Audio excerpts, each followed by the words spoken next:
Hello and welcome to the Game of Thrones after show for Season 8, Episode 2, The Rightful Queen. Tonight we'll be discussing Jaime's evolution, Dany's birthright, and the Army of the Living. Stay tuned. You're tuned in to AfterBuzz TV, the ESPN of TV talk. Now, let the buzz begin. Hey guys, we are so happy to be back discussing Episode 2 with you of Game of Thrones. Welcome back. Thank you. We missed you guys. Oh, we missed you too. We're back. Of course, I'm your host, Kristen Snyder. Ryan, Malaty, and I were Game of Thrones HBO Xfinity experts on the Watchathon. If you didn't see it, you can go to either of our Instagrams and watch the link. But also joining us tonight, we have Jeremy Dann. He held George R.R. Martin prisoner, captive at a Comic-Con party, asking him so many predictions and questions and theories. He couldn't let him go. He could not get away from me. We literally had to interrupt him from staring at a map right to do this podcast right this moment. So We're he's tracking here the with geography. us. We gotta know the miles, the distance, the battles. We gotta know it all. Classic Jeremy. Classic. And he's also a professor at USC. So thanks for being with us, Jeremy. And then we have Anna K. Thomas. She's an entertainment reporter who knows what these characters are doing in and off the show. And she's a diehard romantic, so Game of Thrones is like her daytime television soap opera. It really is. I love those plots, you guys. I can't help it. And there was some romance today. Tonight was all about romance. I know we're going to get into it, but I loved it. Yeah, me too. And Ryan has seen every episode of the show 4 times, and he's most of them, yes. He's some not of them a more. golden lion. He's a golden Ryan Malaty. And she ain't lying. I can't. Nice to be back, guys. Nice to be back. We've been doing this show for years together, and Yes. I'm so looking forward to having our new panelists. You guys are great. I'm looking forward to it, guys. If you're tuning in on YouTube, please give us a thumbs up. If you like our show, if you love Game of Thrones, comment about what you see. If you agree, disagree with some of our stuff. If you're on iTunes, please give us a 5-star rating if you can. We're also on Spotify and now on Apple TV podcasts. So please check that out. And thanks again for being fans. Yes. And can we just say, guys, happy Easter. And happy And Passover. Yes. So Happy we Easter, really Passover. appreciate you guys being here all the time, but especially on a day like today. Thanks for hanging out with us, being our watch along, being our live chat, and we're celebrating. So thank you guys for being here. On Maybe Easter. people watched with their families. Yeah, I hope for so. Easter. It's a That would be family show interesting. today. Yeah. It's a family show. For just a few more minutes before we make Ryan take off his I don't know about that. Make me. Okay, so guys, just to get you in the know of what our plan is. So first we're going to talk about Jaime's evolution. The character we've seen him start from to who he is now. And then we're going to talk about Dany's birthright. The name of this episode is The Rightful Queen, but I think there should be a question mark at the end of that. Question mark, the rightful queen? I think it's a question. And then our third topic tonight is going to be the Army of the Living. We felt like this episode really celebrated life, gave us really human moments. They all think, they might not make it through this war. So it's sort of everything that you wanted characters to say to each other, we got in this sort of segment, we're calling it Army of the Living, because they're versed the Army of the Dead. So we'll be talking about that, and then lastly we'll be talking about Bran's plan, that military strategy Strategy. instead of tragedy. And then we got some news and gossip. Good. And one thing I wanted to tease for our prediction section. Last week, Ryan and I, when we were filming the HBO Xfinity Watchathon, we were asked to give our predictions and theories. Now, HBO cut out a portion of our predictions and theories at different moments, and we really think that that's because we might be on point with those. So we'll bring those up in the prediction section, so make sure you stay tuned. I can't wait. Thank you. We haven't even told them, actually. Yeah. Yes. That's all a surprise. So our first topic that I want to get into is Jaime's evolution. So we have seen Jaime, and this was Jeremy Dann's quote, he was the golden lion to now the golden hand. We've seen him, that guy, he even says to Tyrion earlier in the episode, I'm not that golden lion anymore, I'll never be again. And everything that we've seen him go through, we've seen him be a changed man. And you know what? I think he got to Winterfell and he was reminded we're not in King's Landing anymore, because he's immediately on trial. Yes. And this went a little bit better than Peter Baelish's trial, Yes. I would say. Oh, Yes. Littlefinger. A lot better. I mean, he actually had someone to speak up for him. I mean, obviously Tyrion wasn't going to be allowed to speak, but Jon stood up for him. I mean, not him in particular, but just any living person, anyone who could breathe. Yeah, John's like any living person I want on this team. Anyone who's here to help is allowed to help. Just to touch on his evolution from, I noticed a quote that he said was, actually Bran re-quoted it, was the things we do for love. Mm-hmm. And that took him aback because it reminded us from the very beginning of what kind of person Jaime was. Mm-hmm. He was the kind of person who would do anything for his family, whether or not it was morally right. Now, he comes into this situation, I think, kind of standing on the shoulders of his oath, saying, I swore an oath to help to protect the North. So that's what I'm going to do. Mm-hmm. But I really don't think he even believes that. I don't think he really respects oaths. And remember when he's in the hot tub with Brienne? Oh, there's so many oaths and things you swear up and down. You got to protect people, but then you got to listen to your king. Like, what are you supposed to do if they conflict? So I think that he's evolved into a person that now just tries to do the right thing. And I think that swearing the oath to defend the North was the first oath that he's sworn in a long time that he truly believed in. Well, it was an oath for the living, right? Mm-hmm. So that is at its base, getting to our Army of the Living section that we're going to talk about later. That is the ultimate kind of oath you can do. I think what he's decided is he's not going to be a part of the oaths to this lord and that lord, but the most pure oath you can make is this kind of oath that he is still keeping. Right. He mentions how, it's beyond families. Actually, Brienne does as well. They're kind of on the same page. It's beyond all that. It's purely survival. And I feel like that's something that this show kind of brings, especially how you guys are mentioning the humanity of this episode. Love and survival are these powerful themes that bring people together. But there's really nothing else that's, I think, more powerful or more primitive in nature, in human nature, nothing more important than the idea of love and the reality of survival. And we'll get into, definitely more of that. Something I want to talk about that we have not yet is the fact that Dany was facing the man who slayed her That's what I was gonna mention. father. Please take it away, Anna. Just for the cinematography of that moment, starting the episode off with showing Jaime's face with Dany's voice over it, I just thought was such a strong out of the gate moment. Yes. And really, he's such an amazing actor. Seeing his expression of true. I mean, yes, he's defending himself, but I think we see, and the reason we call this Jaime's evolution is we really see him coming to terms with it, who he is as a man, what he's done in his life, what he's going to do, and how he's going to maybe spend his final days defending and believing in. And I think to contrast that with Dany being so harsh and so hard pressing about his fate, and then we slowly see Dany's world start to crumble, which we'll talk about later, but we slowly see her stance start to diminish as Jaime is starting to get validated. And I think for him to be at Winterfell in the North, to be validated by people that he didn't expect to be validated by, was a really strong way to open the show and really lead into this fact of, yes, we're going to see a lot about relationships, a lot about humanity, and a lot about Jaime coming to terms with who he is as a man.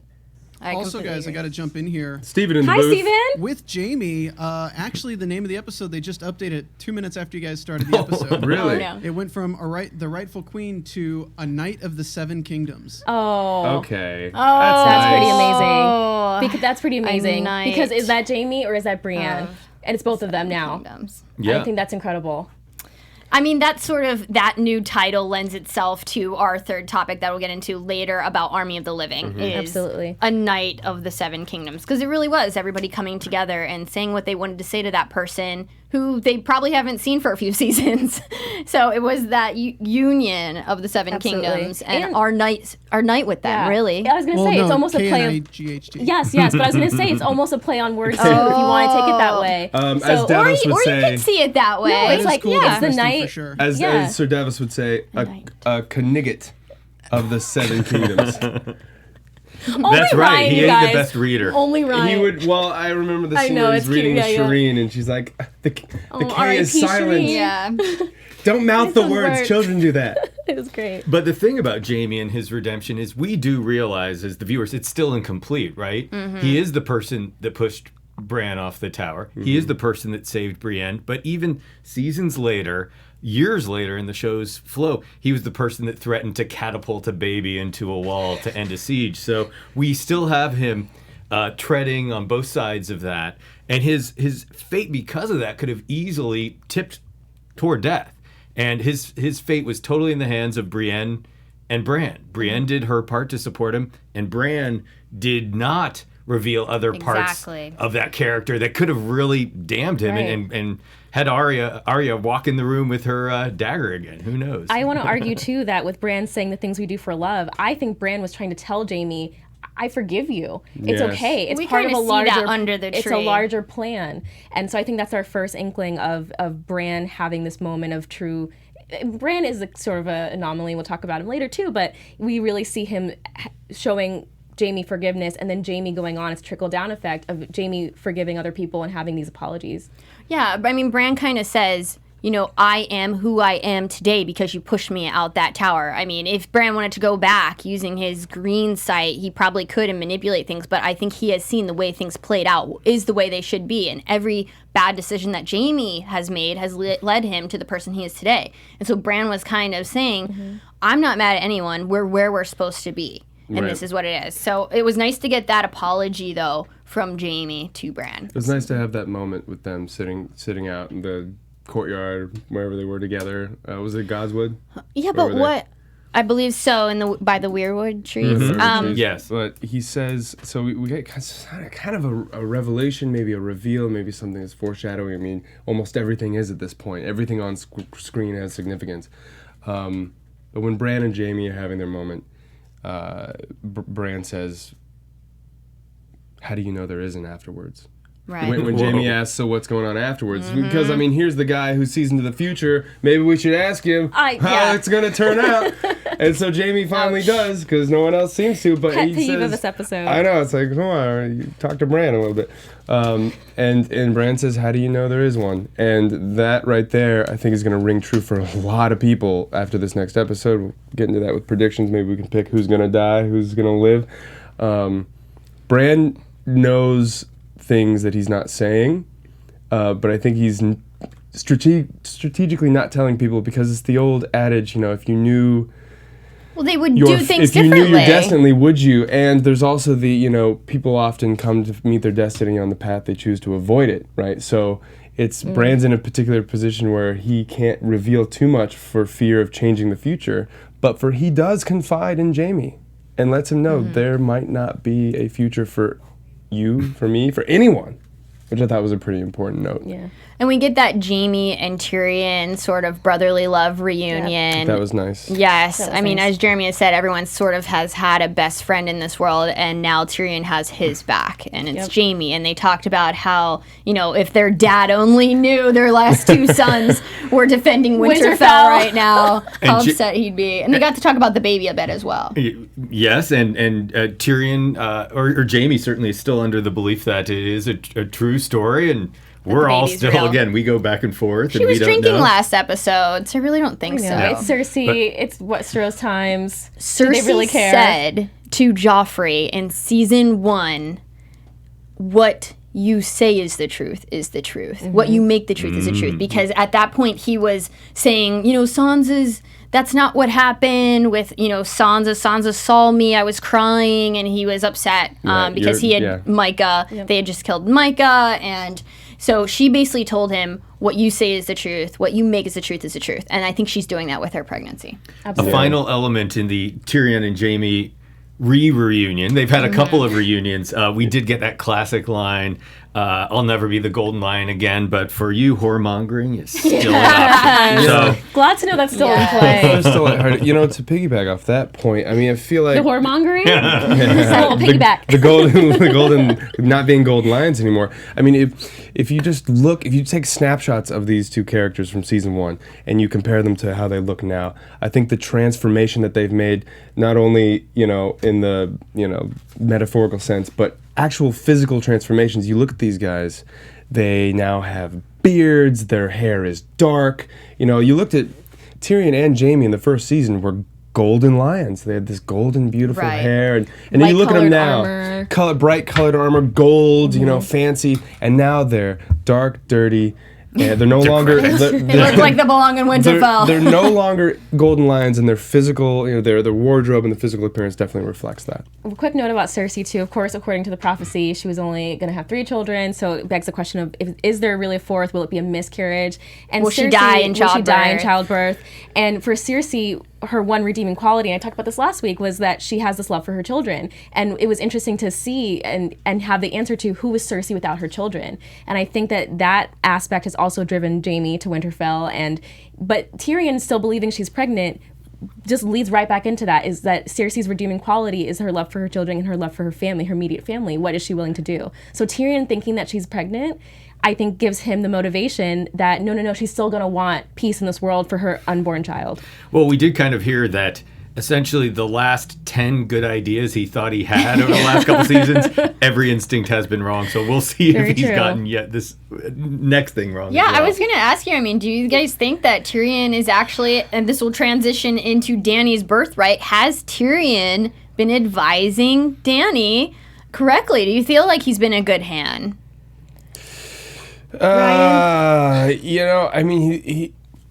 He's made mistakes that were somewhat unforeseeable. I think the real problem is that Tyrion's mentality does not align with Dany's goals. Mm-hmm. She wants to be quick to conquer, and Tyrion's the kind of guy who that's not the way he would play it. But to find a compromise in war often leads to no victors. So, there's not much he could have done. He did with what her goals were. She's not listening, I feel like. Anytime he advises her, he advised her not to take Drogon to save Jon. He wanted her to stay. She didn't do that. She burned the Tarley's family. I can think of several times he's advised her, and we've seen it on screen, and she not listen.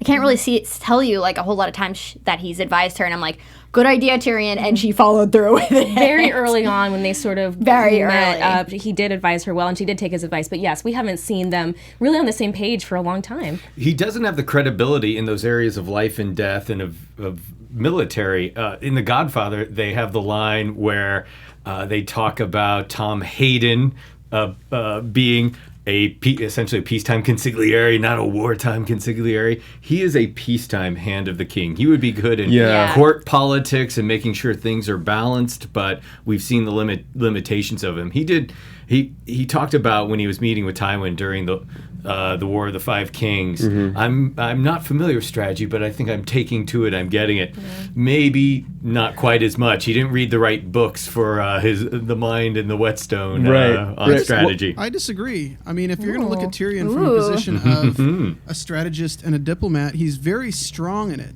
The unfortunate thing is that his emotions can get the better of him sometimes, which is the case with this and Cersei.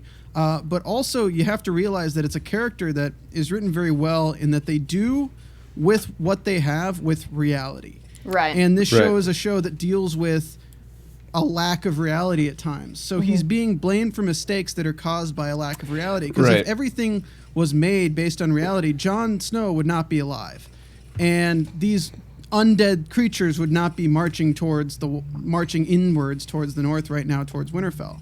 So all of his decisions have been based on fact, and unfortunately, this is not a position he can be in where facts. Which I think is why he wants to talk to Bran. One other final element is that there might be some leakage and information coming out from Dany's inner circle as well. There's a lot of conjecture about that, which would also he would be a little more blameless if that's the instance. You guys have all have very fair points about Tyrion. We've seen him take on leadership roles in circumstances that were less than optimal. He was left to be hand of the king at King's Landing, and then there was the Battle of Blackwater. Of course. And that was, who wants to be in charge of that? Getting siege. So, but he handled it with stride. Yeah, that's true. But they would have lost if it weren't for Tywin. So, he would have failed.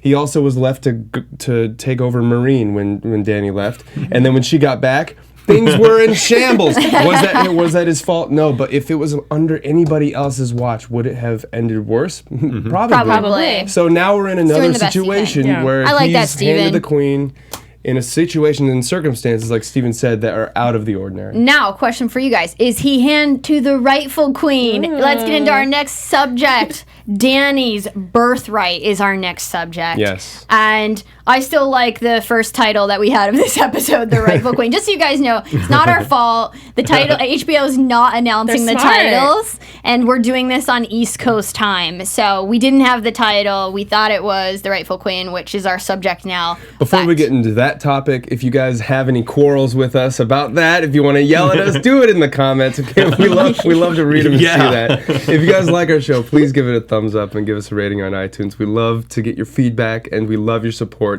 Thank you for making all this possible. This studio, this show, none of it would be possible without fans like you. So we really appreciate it. You guys can check us out on YouTube, iTunes, Spotify, and Apple, and Shazam, and Apple and Shazam. I mean, really, just go look up AfterBuzz on your favorite platform. Find us and give us some love. We love you right back. Thanks again. Awesome. So, Dany, is she the rightful leader? I feel like a lot of this episode, everyone was questioning her. Mm-hmm. And Jeremy, you said pretty much in every scene, she was weakened.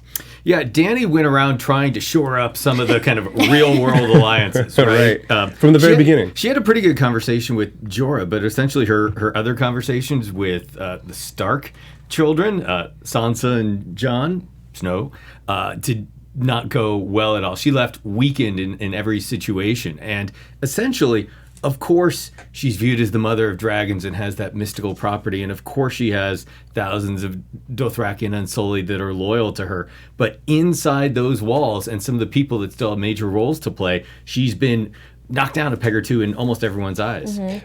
I like Dany because she is such a complex character to me. I've loved her since she was introduced to us on the show. And I like the moment she has with Sansa where we really do start to see her, something in there, something cracking. Like, who left who? Like, did I come here for Jon? Did Jon come here for me? Like, what is that? And I saw, being the diehard romantic that I am, I saw something in her sort of weaken or crumble a little bit in a beautiful way. And then when Sansa comes in saying, what about the North? What happens to the North? And we have lost our family, we pledged, and all of this stuff happens, and then you see Dany come right back strong, pulls her hand away, and we see her as, Daenerys Targaryen. And so I think in Dany, she is going to have a lot of inner struggle between Jon, I think there's going to be something with the dragons, and I think that she is going to have a lot of inner struggle between being the woman that she wants to be on the throne and being the woman that she knows she can be and be helpful to people. We need a Dany evolution because, at this point, it's just like, it's all about her birthright. It's all about her ruling. And that's not what this world needs anymore. She's not reading the room. She's not reading the room and reading the terrain. She's not reading the people's needs. She's obsessed with birthright. But talking about that Sansa, before we let go of that moment, I just want to say when she first sat down, I loved how they were empowering women. And this show does a great job of doing that. She was like, we were both female rulers to people who did not want to be ruled by us. I mean, they were finding common ground. Yeah. And then unfortunately, she's like, I don't like that Dany said, I'm fighting Jon's war now. What makes this Jon's war? Yeah. This isn't Jon's war. All right, Kristen.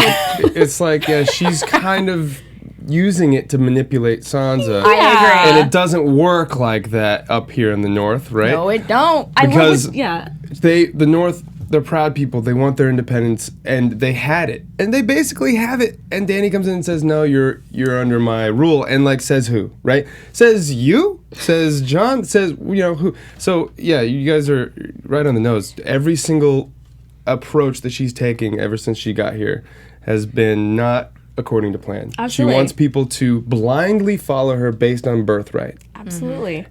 And Jorah notices that can only take you so far. Jorah notices, and you were talking about loyalty. You're talking about how the Dothraki and everyone, the Unsullied are loyal. But are they? We got Grey Worm and Miss Sunday talking about how, when she's got her, when she's got her throne, let's get out of here. Let's go to They want us to go to the beach. She wants to see the beach again. But it's basically like, dip her toes in the water. They don't even truly believe in the world that she's trying to make because they can't picture it. They can't picture this conquered world. It's too big. People don't necessarily have their goals aligned with Daenerys's anymore. Now that they're being, when we get into the Army of the Living, everyone's being approached with this real, tangible idea of their own mortality. The time is limited. All that's real is family, love, and the experience that you have now.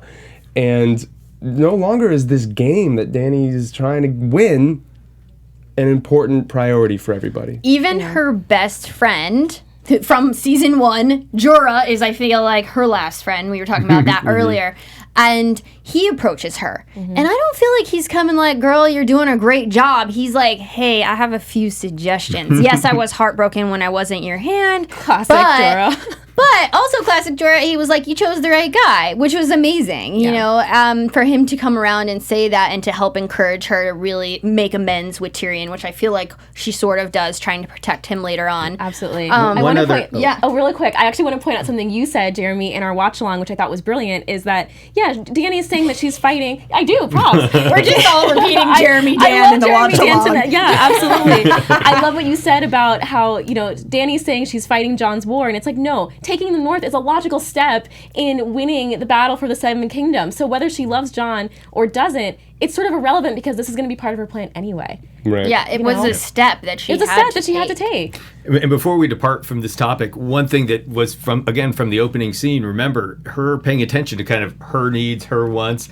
Remember, she started the story about her and her brother and the bedtime story, about all the things they would do. She really put herself out there. She probably saw that in about 5 minutes we're going to be beheading someone, and it's going to be it's going to be a moment of strength and unity.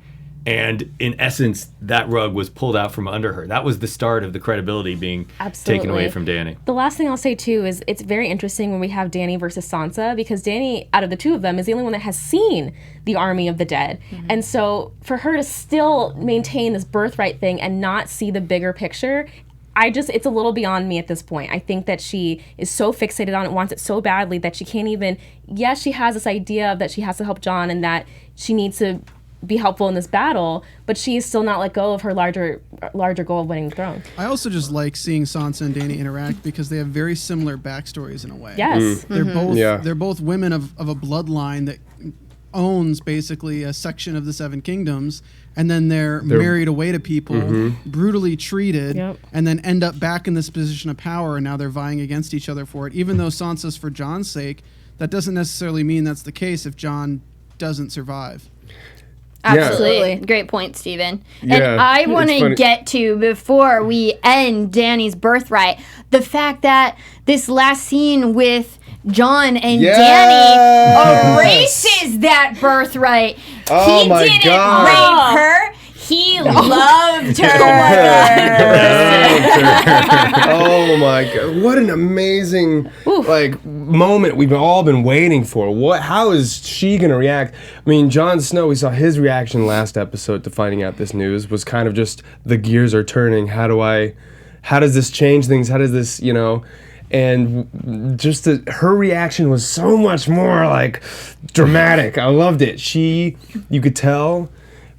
Immediate skepticism. I can feel Ryan right now. She was skeptical. Yes. She was cynical. Oh yeah, she was. She immediately was like, best friend. so you're best friend and you're so she didn't believe him. She didn't believe very them. high school. Yeah, your best friend and your brother knew this and you believed it. And no one else and no one, So she's immediately, she's blinded by her power, lust for power based on this primary motivator that's honestly kept her alive all these years. The need to reclaim that throne has really gotten her through some tough times, and she's been a successful conqueror. But now we see, who was it that said, you gave up your kingship for her. Would she do the same? Would you do the same? Sam Mortality said that last week. Would she do the same? Yeah, last week, last episode. I'm hoping, early prediction, that Dany realizes that Jon is what the people want. And either Jon or Dany is going to make it out of the show alive. They're not going to be dual rulers. It is not happening, people. So you're either going to lose Jon or you're either going to lose Dany. And I think the only way we get Dany's evolution is if she dies to protect Jon. Yeah, the true Targaryen. He's the combination of ice and fire. I mean, it just makes sense. And the rightful king. You know what's crazy though? What? Is if Jon has the Night King in a fight and tells Dany to blow dragon fire all over and both kill them of them. both. Except he he's survives. Targaryen. That would be like the main proof. Like, hey, Dany. In season 1, we actually did see, to Steven's point, that Jon was fireproof. He actually takes fire off the wall and throws it at the White Walker to protect Gior Mormont, and from the White Walkers that they were trying to like analyze why his hand was burned. It was burned? Mm-hmm. I don't think it was. Yeah, I think he had bandages on his hand. I don't think he did. Yeah. Well, I say no. What do you guys say? Go back and look at it. Yeah, we'll go back and look at it. But I think he's fireproof, it. and I think that's why he could ride the dragon. Well, the dragon. But like Ryan was saying, she's so Dany is so lustful for power and so obsessed with her own destiny that she's not putting these clues together. Of like, okay, Jon was resurrected from the dead. He can ride the dragons. There's so many, and the fact that Jon has not lied to her yet. He's the most noble man she knows. He came to her saying, "I forfeit my right to be king of Winterfell." Maybe to a fault, you know, in the season or in the scene in the dragon pit when they talked about essentially, couldn't you have lied once? And Theon asked him about that, and others. Maybe he's being too honest here as well. She's been so abrasive to every single character in this episode. She starts off, saying, "Oh, so, your sister said she sent an army, but I see one man with one hand." And you're like, dang, like, come on, Dany. Well, and she hates Jaime for a lot of reasons. And then she's talking to Tyrion. She's like, yeah, this is how it's going down. You're either a traitor or a fool. And it's like, Dany, do you realize you're just the hand of, you know what I mean? Okay, so that's another. And then she talks down to, tries to manipulate Sansa. Doesn't want to, give into the fact that she needs to fight this war for the living. What about the North, she says? The chat says his hand was burned. It was burned. They actually had a little sizzling bacon sound effect in there. Yeah, when he grabbed it, he goes, ah! And then a few episodes later, he's wearing a bandage. I don't remember the bandage, but I just really want him to be the rightful king and then not have, be any affected by fire. I feel like that would be amazing. But I don't think she's questioning his honor of him lying about this. I think she's questioning his friends trying to manipulate him to the throne. Yeah. The question is, I think the deeper question is, if Dany's so obsessed with Birthright, is she going to let Birthright prevail, meaning she's going to stand behind Jon as being the rightful heir to the throne? Or is she going to...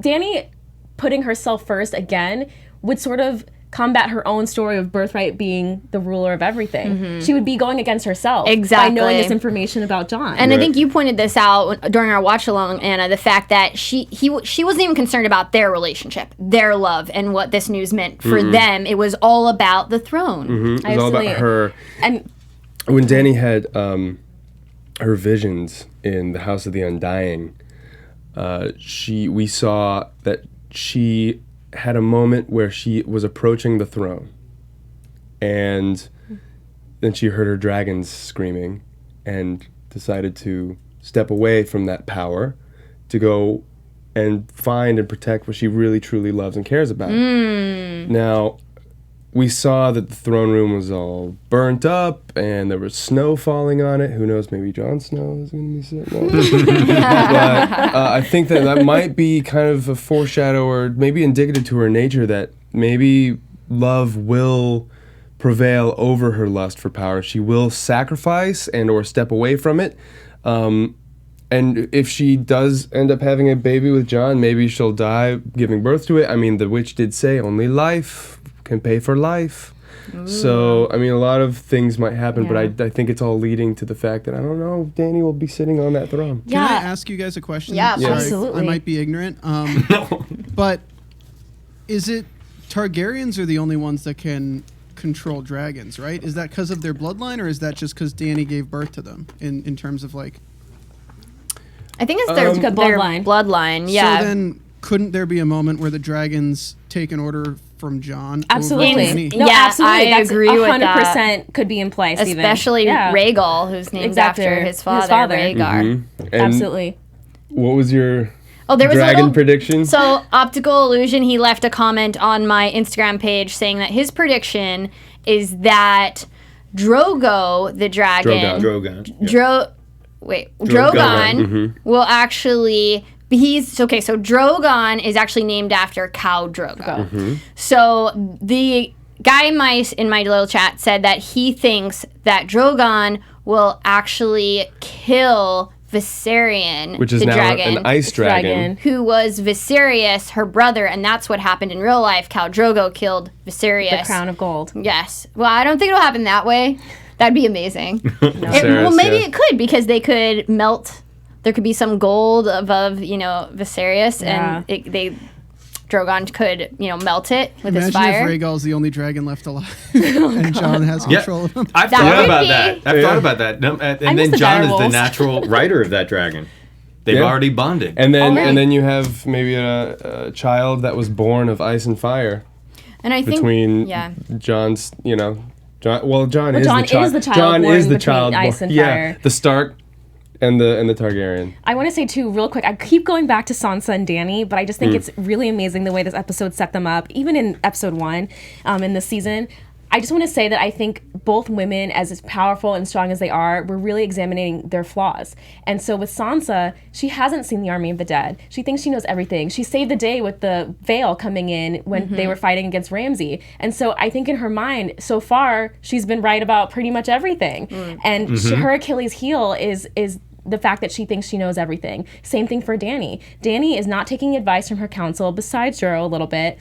And I think that her Achilles heel is going to be, again, this zest for power and being the rightful heir to the throne, but also thinking that she knows everything about when it comes to war strategy and what they're going to do. And I just think that is going to play into both of these females, their roles and positionings in the show. I'm excited for next episode when we're not talking about who's going to rule the throne and instead about who's still alive and everyone who died. Because obviously next episode's going to be the war. Okay, getting into our next topic.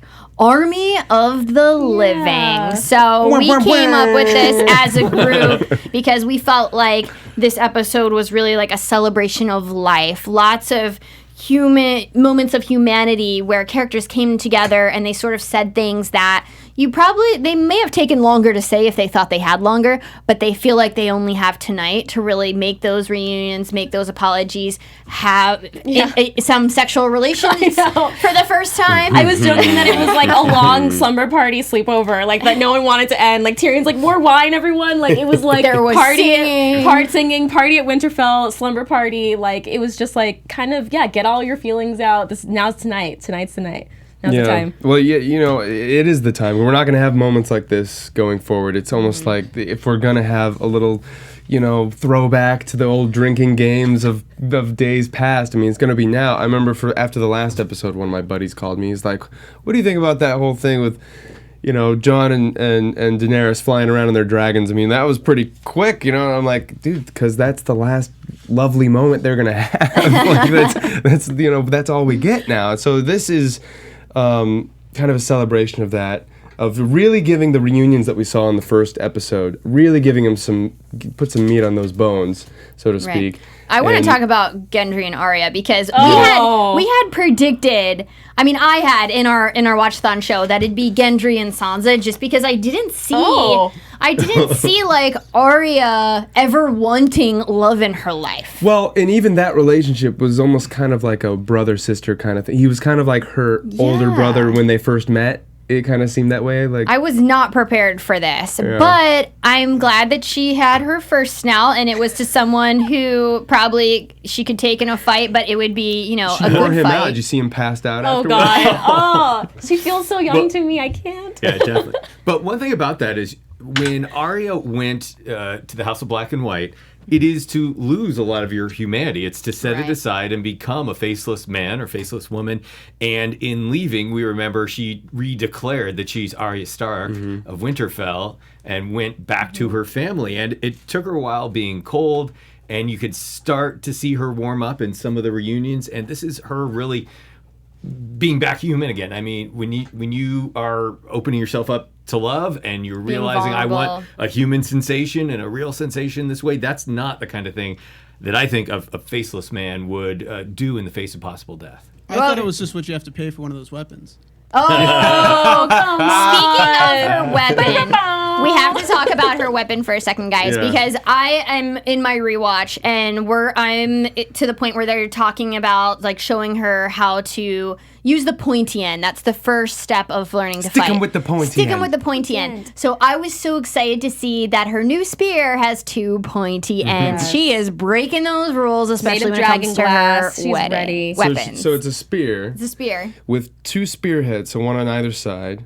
And I think we saw from the blueprint that they detach or something, right? So we're going to really be able to see a new kind of weappen in Westeros. I don't think anyone's ever had anything like this. There's either spears, swords.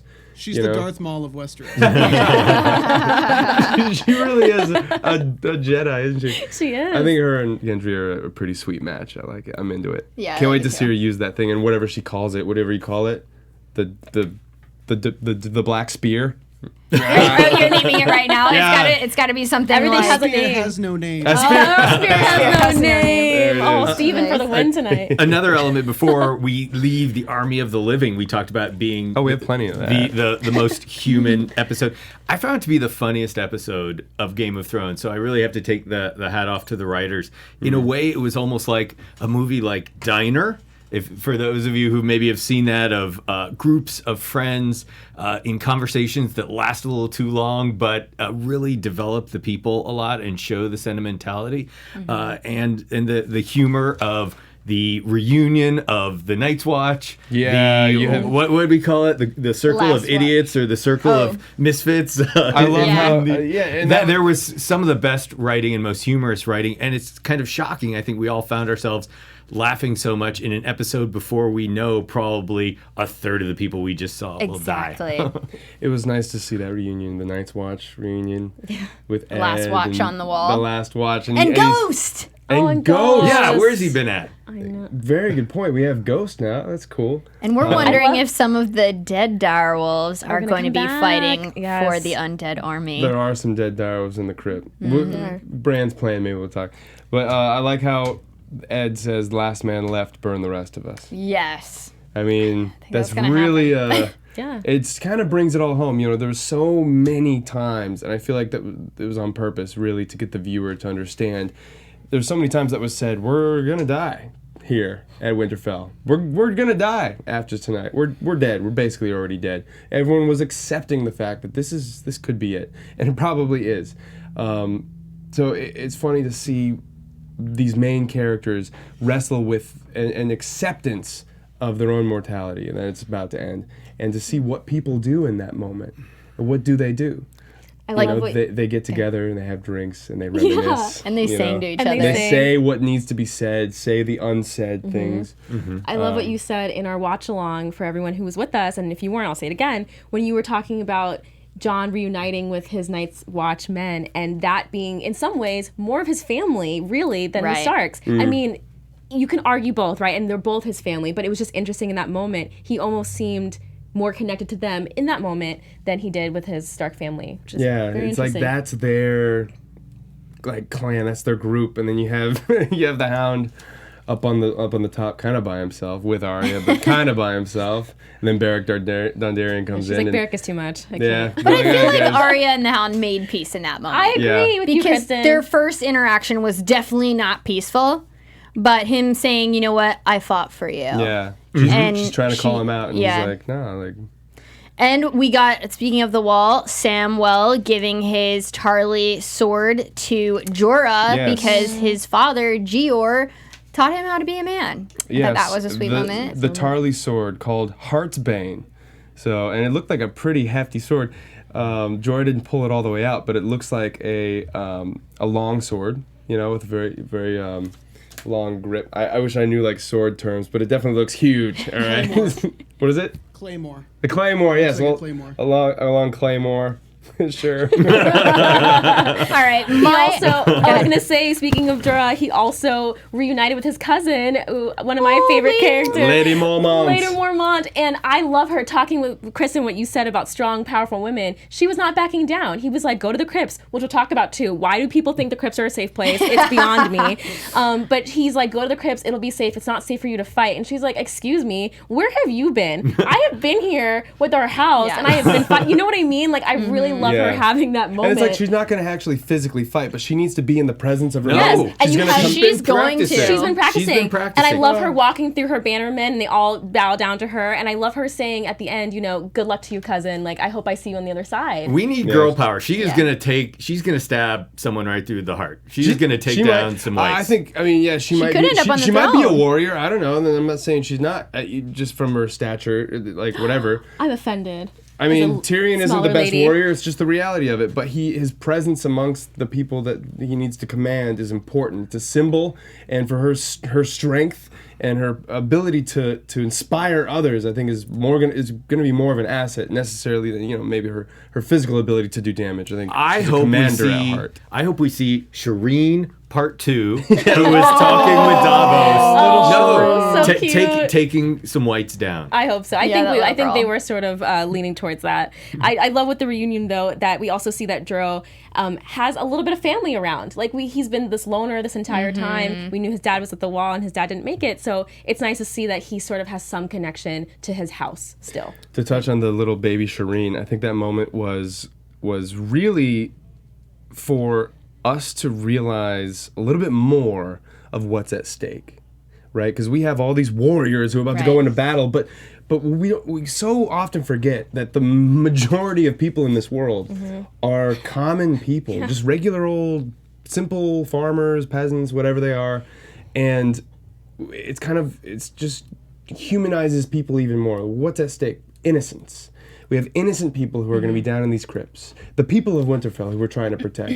Which, by the way, I'm sorry, and I know we'll get into this in Brand's plan. Yeah. But you're sending people to a basement. Why are you putting people in the crypts? Why are you putting people in a basement? You know, I don't know. You can't win a fight in a basement. I want to talk about my favorite part of the episode.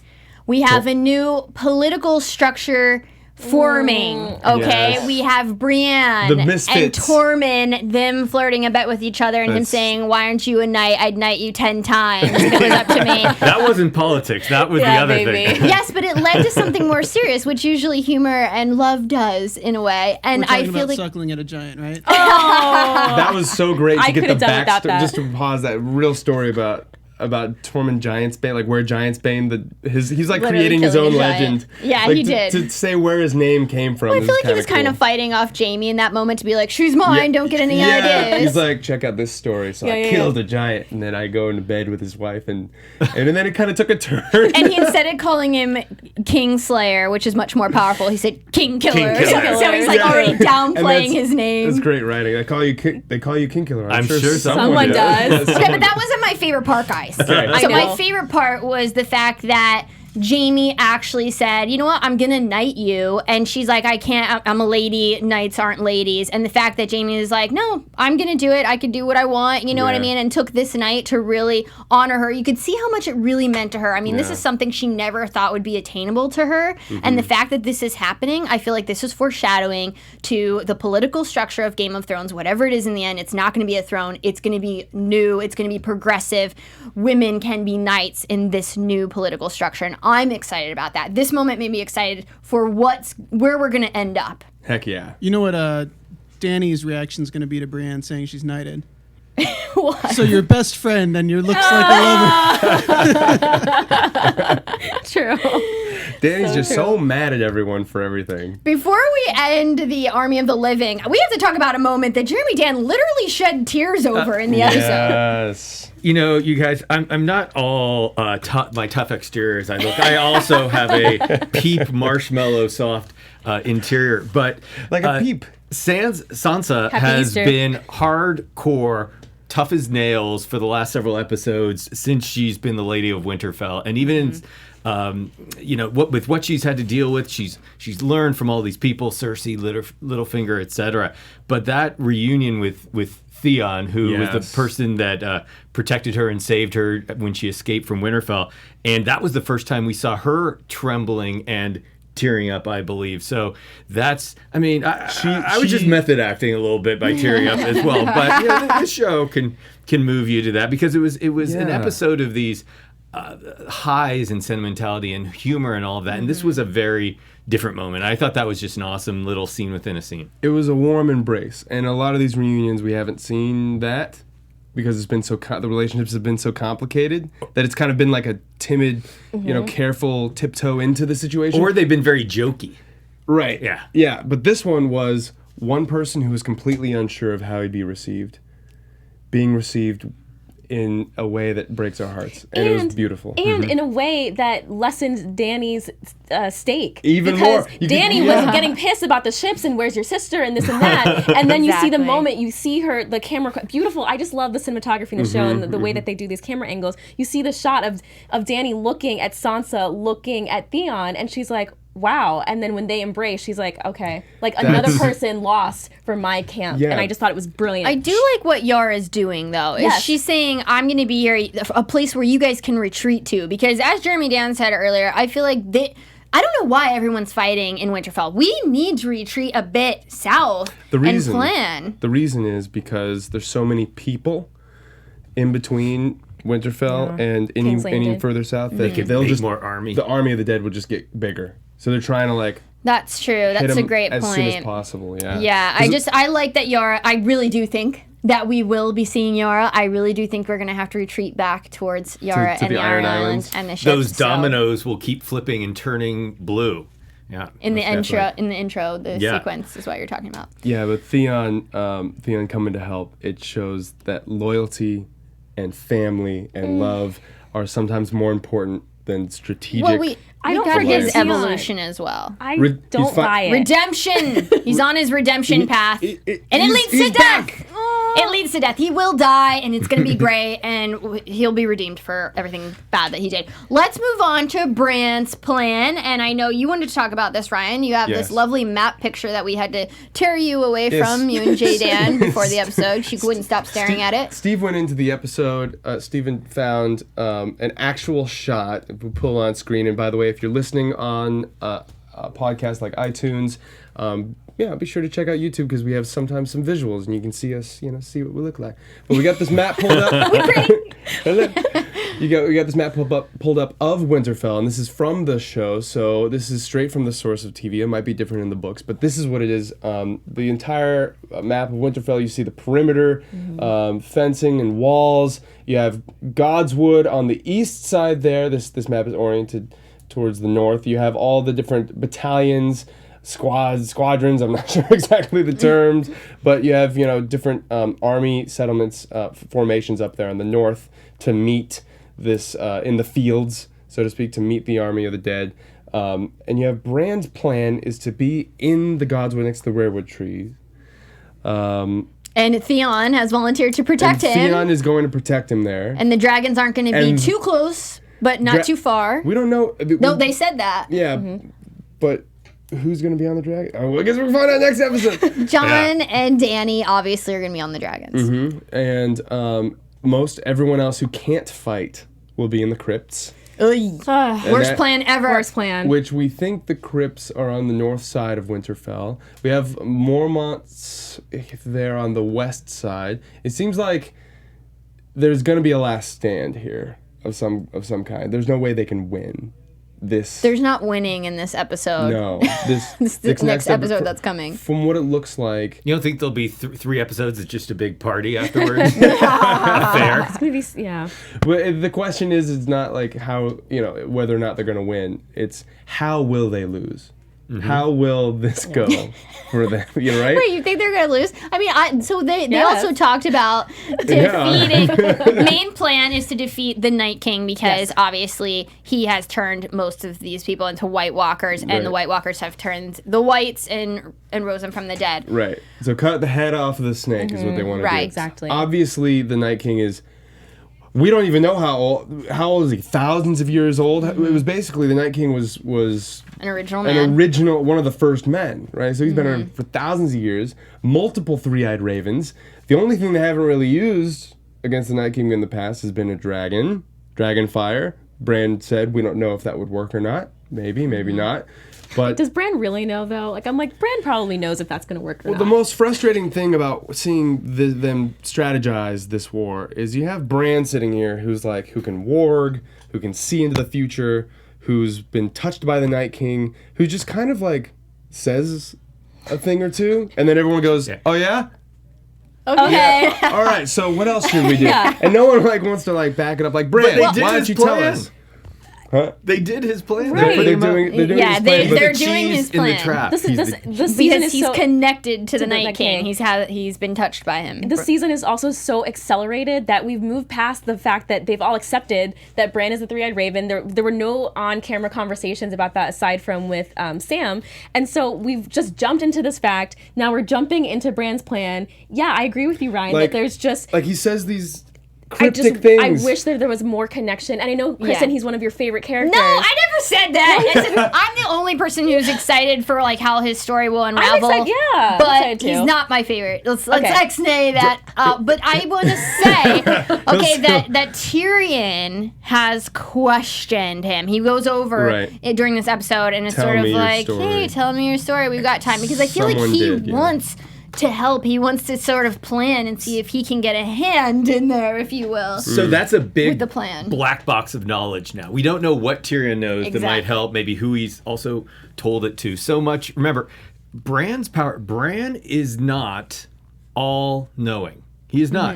He is all-seeing. He can transport himself to the right place. So has he been doing more trips to figure out? We don't know. A lot of this has been happening off scene. We've seen some of his trips, but we've learned he does not know everything from the fact that Sam had to tell him where to go to see the wedding of Targaryen to start. Yeah. So it's going to be really interesting. He can time travel. He just doesn't know exactly where he's going. Well, he doesn't know when things happen. You don't know what you don't know. Exactly. Yeah, exactly. So it'll be interesting what knowledge was imparted and if it's going to play any role, because we don't know those extra things he knows, and we should stop fooling ourselves again, about we think we've seen everything the characters have seen. There's a lot that we still have not been educated about that's going to be sprung on us somehow credibly. But your point about Bran, that it's interesting the way he gains credibility with people person by person when he says the cryptic line. He had the credibility with Jaime. He had the credibility with Littlefinger a minute before he died, with the chaos is a ladder comment. But I haven't seen him. Has he gained credibility with Daenerys? Has he regained credibility in that way of being the three-eyed raven with Jon in any way? We don't know this. Has he given Jon such a crazy line that he would go, oh yeah, you must have been seeing all this? Well, they're following his plan. So Jon is the leader of it, saying, when Bran says they're going to come for me, Jon's like, okay, this is where you're going to be, and we're going to stay close to Bran. So clearly, they're all on board. When the Children of the Wild Forest 2-3 seasons ago, wasn't that tree protected by some kind of thing? The Whites don't have any power and they couldn't go towards it. But once he was marked, then they could enter it. Yeah, So and that's Because what Bran it- and the so Night King are connected now. Got it. So the tree won't protect him then. Okay. I don't think No, so. but I do But it think might be exactly what the Night King wants them to do. We've seen the Night King hold off in the episode of Beyond the Wall. We saw him hold off and sit there and wait patiently for the dragon to show up because he kind of knew it was going to, right? In order for them to get past the wall, they needed the dragon in the first place. I remember when we were watching seasons ago, it kind of got on my nerves how many times they would say, Jon Snow would come down and say, oh, the dead, the army of the dead, they're coming, the Night King's coming, they're coming, winter is coming. It's like, well, then where are they? And why aren't they here? For season after season, and then they would, and then finally we realized that, the Night King was waiting for this destiny-driven moment where the dragon comes and he can claim that and break down the wall and then move past. So it's everything that Bran and the Night King are doing. It seemed very deliberate. Everything that Bran says and doesn't say. It's almost like his silence allows for the timeline to play out the way it's supposed to. Can the Night King see what Bran travels to? We don't We're know not sure. what the Night King can and can't see, but there's evidence to show that the Night King can warg, and there's evidence to say that the Night King was originally a Stark, and that the Night King is also a Greensteer. I think the Night King is actually Targaryen because of that artwork that he did last week. It's basically the Targaryen sigil of dragons, but with limbs, and he's riding Viserion right now, the dragon. So I feel like he'd have to have Targaryen blood. The symbol with limbs is also seen on the dragon glass wall And in the very first episode. We've seen it many times. The very first scene in the first episode. Well, just since we're talking about it, a lot of people are talking about these symbols right now, and there are in that swirl, there are 7 arms to it. The Targaryen sigil has essentially 7 the 7-pointed extensions. star. The 7-pointed star that's a part of his eye, and of course, the faith of the 7. I mean, we're seeing 7 coming into play. Is it all gonna tie together? Kingdoms, yeah. I'm excited for the fact that we might get some of the original man's story and who this guy was through Bran's green sight. We've seen it before. We got to see, Lyanna and Rhaegar. We got to see that through Bran. So I'm hoping that we really get to learn more about him, our enemy at this point, because I don't think that I don't exactly know what he wants. I don't know if it's about restoring the balance because the Children of the Forest created, the White Walkers. They had to create the 3-eyed raven tree. I don't know if Bran is connected with the Night King. There's a lot of speculation that he's gone back in time and has tried to prevent this from happening. Like when he told the Mad King, burn them all, they think that might have been Bran, and the Mad King just accidentally burnt his people instead of burning all the whites. Kind of like he got stuck into his head a little bit, kind of like he did with Hodor and hold the door, burn them all, hold door, burn them all. One more thing. Yeah. I wasn't done. Okay, and go. also Bran going back in time, possibly manipulating time by being Bran the Builder, actually being Bran the Builder who built that wall to try to help, maybe he saw this coming, so he had gone back in time and built this wall. Maybe, I don't know. Also, again, Ryan hates this, but also, again, the fact that maybe last time he went back, he tried to be in the original man, and that's when they got connected because he tried to warg into the original man and tried to stop this from ever happening. But he probably should have warged into the Children of the Forest. But I think that possibly in the end, the only way to kill the Night King will be Bran dying since they're connected and, killing that tree that the 3-eyed raven was, rooted in. It's almost like one of those hypotheticals, like if you could go back in time and kill baby Hitler, would you? And it's like, you'd never know how history will play out if your actions will lead to a worse outcome. Hindsight's 20/20, but not really, is it? Because you don't know how things will play out from that position that you change things. Is green sight 20/20? I don't know. Colorful, at least. I want to get into news and gossip with Anna Kay. Guys, speaking of our Night King friend, I've got some news for you. So the actor that plays the Night King, Vladimir Furdik, he actually gave a rare interview where he talked about his character. We haven't really seen this from him. And so I want to be clear about this. So he wasn't the original Night King, but he's the Night King now. He's been playing the Night King for season 6 through our current season 8.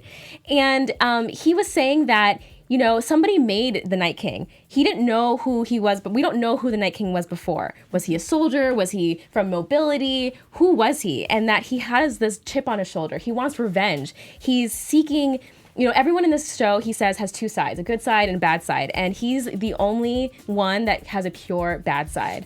When they were talking about what to expect in the final season, he said people will see that he has a target he wants to kill. Is that Bran? Is that Dany? Is that Jon? We can talk about it. There's also a moment in Hardhome where Jon was on the boat and the Night King looked at him and raised his arm. He says there's a similar, even stronger moment between Jon and the Night King this season. So that is still to come. So I'm really excited about that.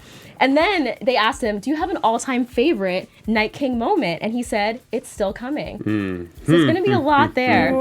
I also, just a fun fact, so the Night King doesn't blink often, if you've ever noticed that. And the actor, Vladimir Furdik, actually said that he was directed to not blink. And in these harsh conditions, it was actually really difficult for him. Oh, wow. And that depending on which director was there, he got different notes, whether it was to have some humanity behind the eyes or just be completely frozen. And he was like, it was really difficult to do all these scenes and not blink and be this Night King. So that's really interesting. There you go.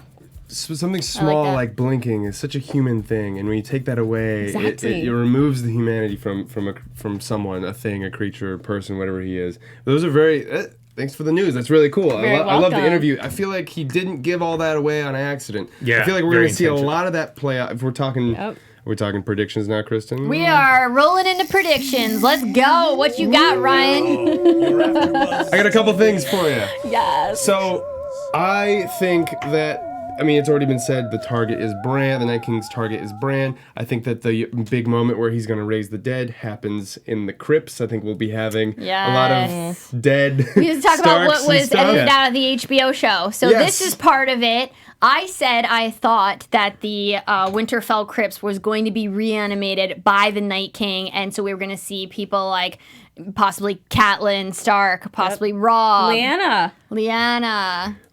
Ned can't really be reanimated because he's doesn't have a head. He was in King's Landing. We don't even know. He probably didn't get a crawl around. All the bones are back in the crypt, but they're all chopped up. But yes. But yeah, so that part was edited out. And then a part that Ryan said about the Night King and Bran was actually edited out. I was talking about how the Night King and Bran, I think, are going to be like in a psychological, like some kind of psychic battle. Psychological battle. They're going to battle each other, but not in the physical world. Yes. They're going to have some kind of psychic battle. That whole section that we talked about was edited out. Yep. And so we don't know. It could have been a glitch. It could have been a technical difficulty, but HBO was there auditing and they're making sure everything was going smoothly. And those are the parts that they yanked from the live stream. Yep. So who knows, guys? Prediction maybe Bran and the Night King are gonna have a psychic battle. Another prediction of mine. Speaking of black box of information, Jorah told Dany some suggestion, and I think that's gonna. It could have been this goes talk to Sansa, but it might have not. Exactly. We don't know. Right. It might have been something else. How about I want to ask you guys something. How about Bronn being sent to kill Jaime and Tyrion? Do we think this is going to happen? Last week. I just don't see it. And a lot of fans actually kind of agree. Like, I don't think the motivation's there. The castle and the gold, like, I know he wants his castle. I just don't think that's enough for him to go. And Jaime's kind of a different person to him, so maybe. But Tyrion, like, he's just not gonna do that. I think maybe there's gonna be another power play there where he turns it around or pretends like he did or something. Also, was that Cersei or Qyburn that gave that order? Because we saw Qyburn tell Bronn that was Cersei's order, but we didn't see her give the order, so I'm not sure. Also, Tyrion in early episodes has said to Bronn, this one I'm sure of, guys, it's not about Targaryen burning, but he said to Bronn, hey, if anyone ever asks you to kill me, I'll double it. I'll always pay more than anybody else is paying for whatever they tell you to do against me. So I don't think he's going to... Yeah, I have a strong stance that Bronn would never kill Tyrion and that Cersei would never kill Jaime. I just cannot see a world where that happens. Amidst all of this craziness happening, I just don't see those two things happening, period. I don't see there being a 100% happy ending at all. No. By the end of this, I think it's going to be somewhat of a bittersweet reckoning. I think that there will be mainly everything destroyed, but the hope for rebirth, the coming of a new summer, and I don't think Okay, I'm interrupting you. Bye. Do you think the Night King will be slayed? I do. I think he's going to be slayed by the Kingslayer. No. Not next episode, but I think he will be slayed by the Kingslayer, Jaime, who had slayed Aerys Targaryen, a Fire King. I think he will slay an Ice King. That's an interesting prediction. But I think that maybe Bran will warg into Jaime to get close to the Night King to do this. I mean, we've got to see something else with them. He said his old friend when he was waiting for him. So I feel like there's something not done yet between Bran using Jaime and that coming and us feeling good about their relationship and that apology. Yeah, I think with there's one of the previews where we see the symbols of basically 5 main characters left at Winterfell in the snow. So we see Tyrion's hand of the pin, queen pin. We see a ring. We see Jaime's sword. There's lots of clues left at an empty Winterfell. So I do think in the immediate next episode, not just talking about the entire season 8, but in the immediate next episode in this battle, I definitely think this is going to be the battle, episode 3. And I think we're going to see a lot of our beloved characters die, but I do think there's going to be some sort of retreat with a lot of our main characters to, I don't know where, but there's going to be a retreat, and we're going to see the casualty and the chaos left over at Winterfell. Yeah, I wanted to jump on that retreat point. I actually think this battle will be big. We've heard about it took 55 days at night to film. It's going to be big. There's going to be a lot of loss, but I don't think it'll be decisive in any way. I actually think they've given us the clue of the fact that we see the dominant dominoes in the lead-in turning blue, that they want us from episode to episode to track the progress of people going. And that maybe there's a pursuit, maybe there's a parallel path that survivors try to do to still be a part of the victory of the living. So I'm not predicting really decisive defeat, but some sort of pursuit. Who's going to die next episode? Go. Theon protecting Bran, absolutely. Great. I think Grey Worm. That's the easy one. Yeah, that's what I was That going to was say. He's the easiest red shirt. Grey Worm and, is worm Tormund. food. Tormund. Might. Pod. I think we're gonna lose some of our other characters. Gendry might die. Outside Like, there's gonna be characters. some ancillary characters. People, the little girl who reminded of Shireen, Little Shireen too. I do think they might go after the kids. I think kids are a special focus. I had another prediction. Please. That there's a line from the actual trailer for the season, the marketing materials, where Bran says, "Everything you did brought you to where you are now, where you belong, home." A lot of people thought that was going to be a line delivered to Jon, maybe in the first episode or something like that. It hasn't been, and it would make sense to deliver it to him now. So Bran is going to be in the Godswood, guarded by Theon, and I think there's only two people it makes sense he's going to deliver this line to. Either Theon, because he has his trials and tribulations and betrayals, or the Night King. Yeah, I was which gonna say would the Night blow King. some minds, and that would be maybe a part of his old humanity, maybe a part of him actually being a Stark or something like that. But I do think it's delivered to one of those two characters. Can I ask you guys a quick question? Please. Do you think there is a world that exists in which the Night King has redemption and the Night King can come back from being the Night King and who he is now? I would love that. I mean, I think we talked about that in one of our last shows. Like, I'd love for the spell to be undone. And they were talking about how there's a harp in Lyanna's. It was Rhaegar's harp, and it's in Lyanna's crypt. And that maybe this harp could be played to undo a spell. So I don't know if that harp is there. I don't know if that's possible, but I would absolutely love if he'd be 1,000 years old if we got to see the Night King like sort of undone. But I don't know. So Magic. there were people conjecturing that the Army of the Dead and the Night King, they're kind of a force of nature. They are not evil, and they might actually be good and have a productive role to play in some sort of grander conflict. I think with Population control. Yeah, exactly. climate control. The Ned. The fact that we've ruined the climate. Yeah, the Ned Umber scene and some other things, and even the quotes you were reading earlier, it doesn't seem that they're just the misunderstood good guys that we have to get to know better. Yeah. So Right. I don't think we're going to learn anything about them. Or maybe he's fooling us and there is some subtlety don't to think it. so. I can't imagine that No. George R. R. Martin has just put together this zombie army and we're not going to learn about them and it's not going to be for the greater good. I think it's already has been for the greater good, seeing all these houses stop fighting for the throne. Every season it's been about who's going to rule, and now it's finally about uniting the Seven Kingdoms for real. So, Kind of. I don't know. Have we seen any of the Sansa other and houses Dany- come north? Yeah, No. and Sansa and Dany are not down for the cause. Like, I they're don't, down for the cause, but not. I don't know about this whole greater good thing. Honestly, no, and this is the thing about Game of Thrones is that it kind of opened up our eyes to a greater beauty of storytelling, where sometimes you can relate to the fact that there are real consequences to actions. They're not always black and white, and they're not always a happy ending. But I think that ultimately the cruel indifference of death is a reality that we all have to accept. And there is no greater good when it comes to survival. So will humanity survive and thrive and move forward? The only way to do that is to defeat the Night King and the Army of the Dead. That's well, it. I think they will. Or else Westeros is like pre-Ice Age and we all have to go to Essos, the remaining I people. agree with you. I think they will, but I don't think that will happen in episode 3. We're going to be in the battle. Yeah. There's going to be some sort of, I don't know. I just Some don't, kind of there's not going to be a retreat clean with a cut. few people it's left. too soon. Or they could fit everyone on these Yeah. beautiful beaches of the island of Noth. Steven, what prediction do you have? Steven Lemieux, What's our odd? engineer in the booth. For next episode, my prediction Yes. is that there's going to be a situation where Dany can save Jon and she hesitates. Oh, And Jon possibly commands the dragon on his own to save himself. I would But like we have that. to drive some kind of... We need something on his end now because she's obviously got a little Yeah. bit of conflict with him. We need to drive something on his end now against her to actually create that conflict and build it up. I think that's really good. Mm-hmm. John being the over honest person. He decided to break that to her at exactly the wrong moment. Like, I need Classic your dragons John. and I need your 30,000 men. By the way. Yeah. Hey, real quick, just Will there be a Night Queen? Remind me, where's Varys? Real quick, where is Where's In the who? crypts. Varys? Yeah, In we the saw crypts. it in the preview for Or he episode will be in the 3. crypts. He was in the crypts So hiding. he is there Yes. in Winterfell. Okay.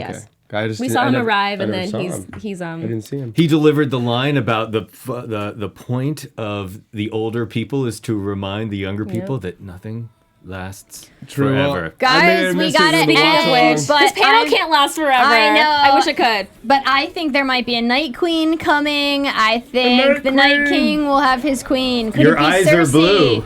Is it always been blue?